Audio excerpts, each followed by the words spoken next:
by Edgar Allan Poe.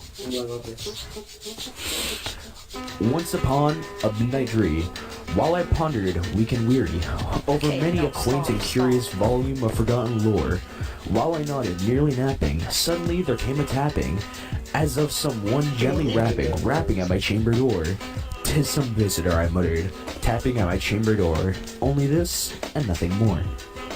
As distinctly I remember, it was in the bleak December, and each separate dying ember wrought this ghost upon the floor.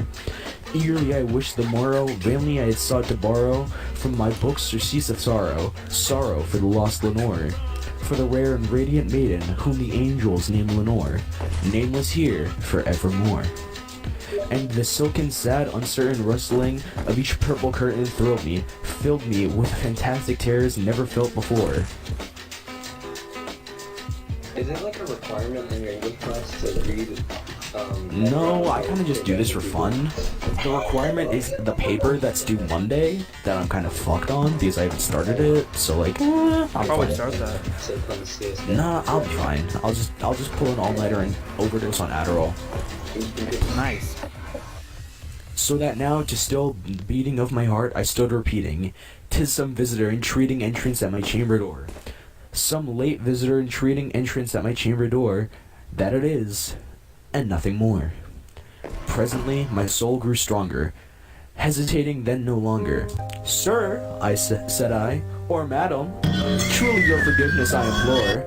But the fact is, I was napping, and so gently you came rapping, and so faintly you came tapping at my chamber door, that I scarce was sure I heard you. Here I opened wide the door, darkness there, and nothing more." Deep into that darkness peering, long I stood there wondering, fearing, doubting, dreaming dreams no mortal ever dared dream to before.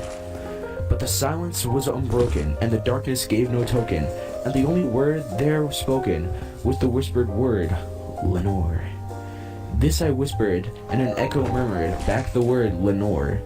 Merely this, and nothing more. Back into the chamber turning, all my soul with me burning, soon I heard again a tapping, somewhat louder than before. "Surely," I said, "surely that is something at my window lattice. Let me see then, what thereat is, and this mystery explore. Let my heart be still a minute, and the mystery explore. 'Tis the wind, and nothing more." Open here I flung the shutter, when, with many a flirt and flutter, in there stepped a stately raven of saintly days of yore.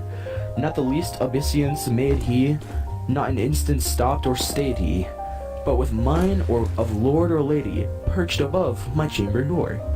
Perched above, upon a bust of Pallas, just above my chamber door. Perched and sat, and nothing more. That was beautiful. That was a great It's one. not done. Yes, please. Okay.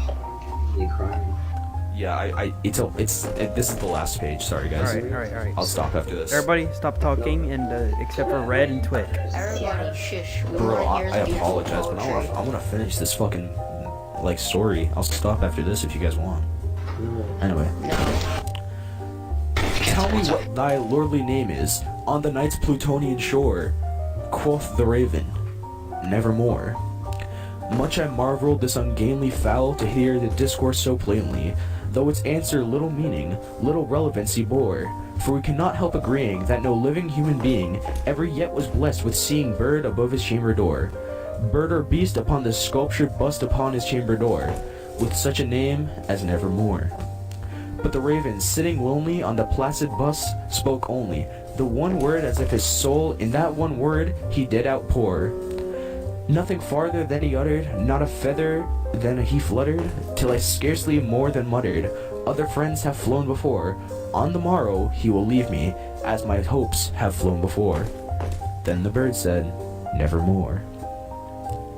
Startled at the stillness, broken by reply so aptly spoken, "Doubtless," said I, "what it utters is its only stock and store, caught from some unhappy master, whom unmerciful disaster followed fast and followed faster, till his songs one burden bore, till the dirges of his hope and that melancholy burden bore of never nevermore. Pronouncing the word.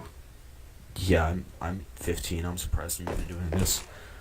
But the raven, still beguiling all my sad soul into smiling, straight I wheeled a cushioned seat in front of the bird and bustin' door. Then upon the velvet sinking, I betook myself to linking fancy onto fancy, thinking, what this ominous bird of yore, what this grim, ungainly, ghastly, gaunt, and ominous bird of yore meant in croaking, nevermore. Nice. Is that it? Oh my God. Is No, that I'm the sorry. is that the Raven by Edgar Allan Poe?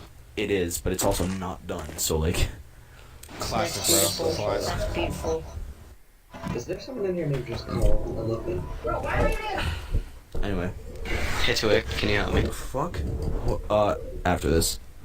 Oh, I thought you were Then done. that thought the air Jesus. grew denser, perfumed from an unseen censer, swung by angels whose faint footfalls tinkled and on the tufted floor.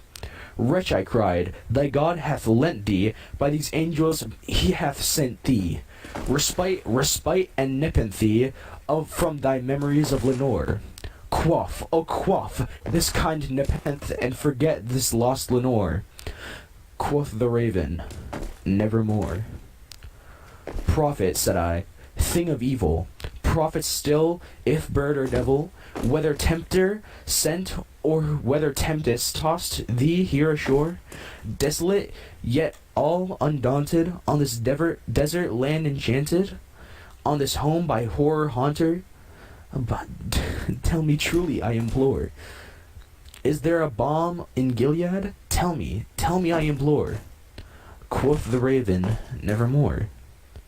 Prophet, said I, thing of evil, prophet still if bird or devil, by that heaven that bends above us, by that God we both adore, tell this soul with sorrow laden, if within the constant Aden it shall clasp a sainted maiden, whom the angels name Lenore. Clasp a rare and radiant maiden, whom the angels name Lenore. Quoth the raven, nevermore. Be that word our sign of parting, bird or fiend, I shrieked upstarting. Get thee back into Tempest and the nights of Plutonian shore. Leave no black plume as a token of thy lie thy soul hath spoken. Leave my loneliness unbroken, quit the bust above my door. Take thy beak from out my heart, take thy form from off my door. Quoth the raven, nevermore. It's not done. Not done. Not done. And the raven, never fitting, still is sitting on the pallid bust of Pallas, just above my chamber door. And his eyes have all the seeing of a demon's that is dreaming, and the lamplight o'er him, streaming, throws his shadow on the floor. And my soul, from out that shadow, lies floating on the floor, shall be lifted, nevermore. Is that it? Is that it? It's done. Wow. That's it. Oh my That was a big story, dude. Read do it again. What's the one by Dr. Seuss where it's the walking in my pocket or something?